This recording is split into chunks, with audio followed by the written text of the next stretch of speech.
Hello and welcome to our next unit where we get to start reading a new book.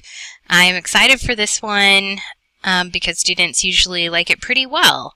I do think it's worth noting that the beginning isn't as easy a read as the later portions. Basically, the farther that we get into the book, the more we're going to hear from the girls themselves and get a lot of their voice emerging. Quotes from them proliferate the longer that you proceed with the book, and that's really what people tend to enjoy the most about it. It is essentially a dissertation put into a book form, so you'll be able to kind of pick up on that because she has a tendency to tell you, at the beginning of chapter 3 what she told you in chapter 1 and 2. That repetition can be kind of annoying sometimes, but it's conventional to do that with these kinds of books, and I think, in all honesty, it'll actually benefit you to sort of hear things multiple times. You'll remember it better, at least theoretically. So the first chapter provides a theoretical foundation and explains what the existing research base had to say at the time that she was doing this study about girls and gangs. Yes, it's a dated book, but it was the first and foremost book out there about girls and gangs. She is, without any shadow of a doubt, one of the most well-known and respected scholars of women and girls and gangs. And quite honestly, there really hasn't been a book like this come out since on the same topic by one researcher. So it still is sort of a gold standard in that regard. So what she begins with is a discussion of the existing literature. And what she found when trying to learn everything that she could about girls and gangs in preparation for the study, as well as writing it all up, is that there are really polarized representations of women apparent in the gang literature. And those actually are common in larger criminological literature too.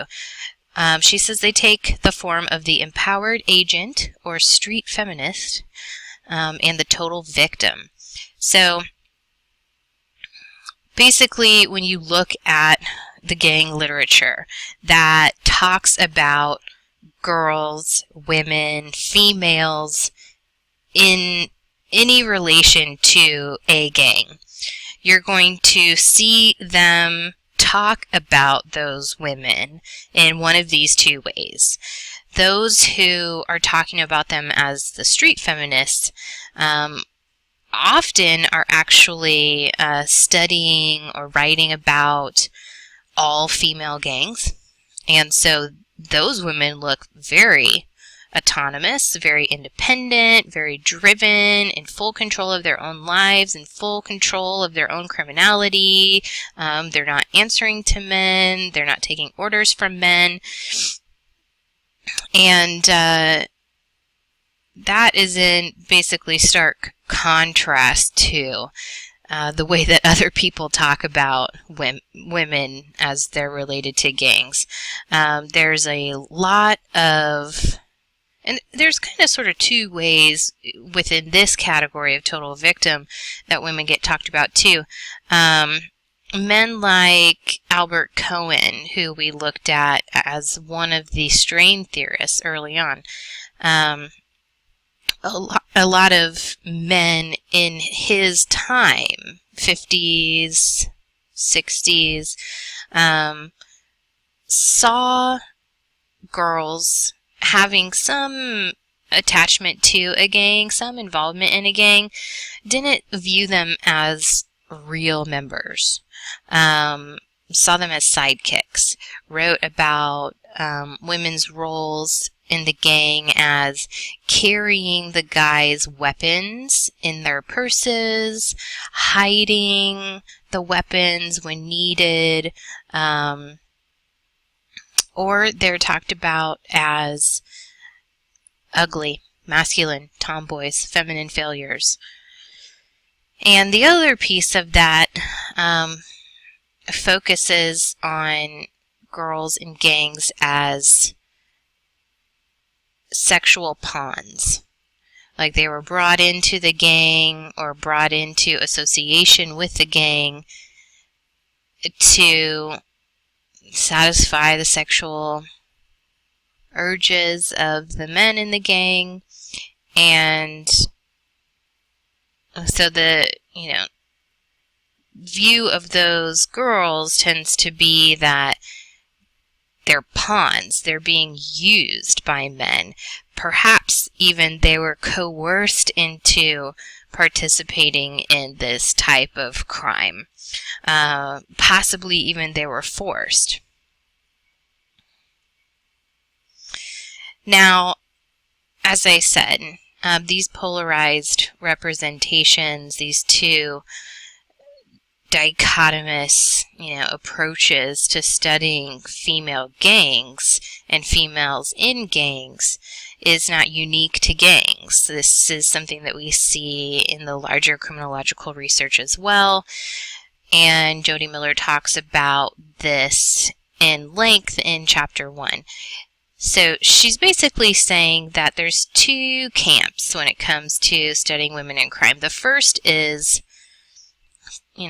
kind of poorly named. I wish there was a better, more intuitive name here. The question of generalizability camp. The question of generalizability camp, scholars here are more aligned with the view that female offenders are empowered agents and street feminists, that they got into this themselves, no one has tricked them into it, no one's making them do it, no one's taking advantage of them, they are probably taking advantage of anything they can, just like men who are criminals can do. These scholars tend to focus on gender similarities in crime and tend to argue that the causes of crime are gender neutral. And so when you would ask the question, well, then explain the gender gap, right? They're going to argue that the gender gap is due to lack of opportunities and lack of access to men's world. And so in that way, it's sort of a liberal feminism camp and tie. These scholars and this camp assumes gender convergence in rates of offending. They anticipate that the gender gap will close as women's liberation increases, right? Which leads us to the liberation hypothesis. The liberation hypothesis, or the emancipation thesis, I think liberation hypothesis is probably the best name for it, even though there is another liberation hypothesis out there within the field of criminal justice that has to do with what happens in the courtroom. This is very different. Frida Adler is for sure the name that is most synonymous with this liberation hypothesis. And she's almost infamous for it, in the sense that she was the first woman, other than Eleanor Gluck, who had a male co-author, right, her husband.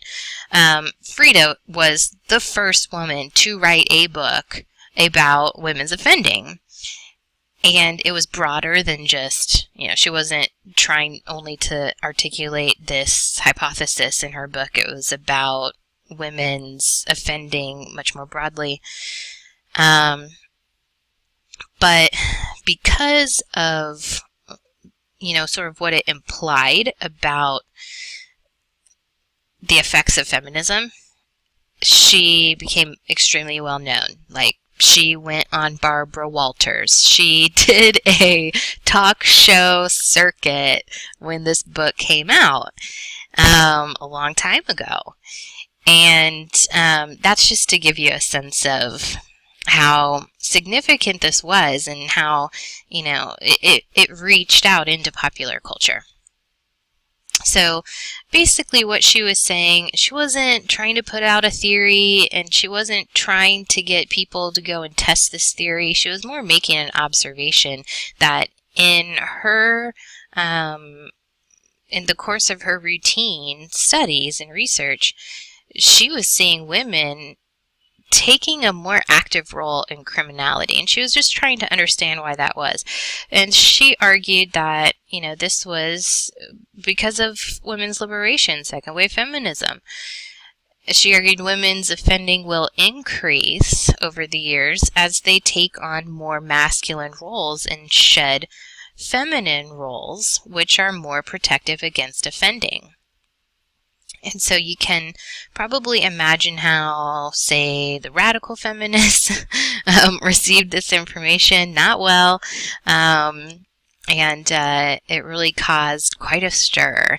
But it was really significant because of that, because there hadn't really been a stir about women's offending up to this point. There had been some stirs about victimization of women, but this was a really significant thing. Rita Simon, who actually is someone who co-authored and worked with Frida Adler, put a bit of a different spin on this. And so it's kind of a second type of a liberation hypothesis.